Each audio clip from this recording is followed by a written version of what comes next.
তাফসীর যদি এখান থেকে বসে শুনে উঠে যদি যেতে পারেন, খায়রুল লাকা মিন আন তুসাল্লিয়া আলফ রাকাত, 1000 রাকাত নামাজ পড়লে যেমন সওয়াব হবে, এর চাইতে বেশি সওয়াব যিনি বান্দার আমলনামায় দিয়ে দিবেন তিনি কে? এবার আপনি একটু বলেন, খুশি না বেজার? সবাই শুনবেন। আমার নবীর জীবনটা বড় কষ্টে ভরা ছিল। প্রাপ্তবয়স্ক কোন সন্তান নবীর হায়াতে ছিল না।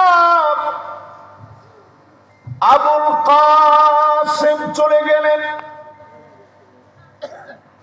নবীজির সন্তান ইব্রাহিম চলে গেলেন,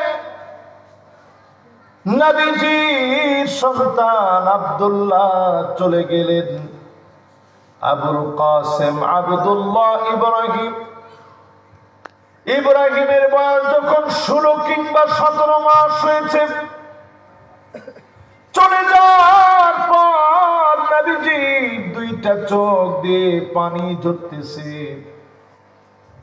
নবীজি বলতেছিলেন, ইন্নাল আইনা তাদমা,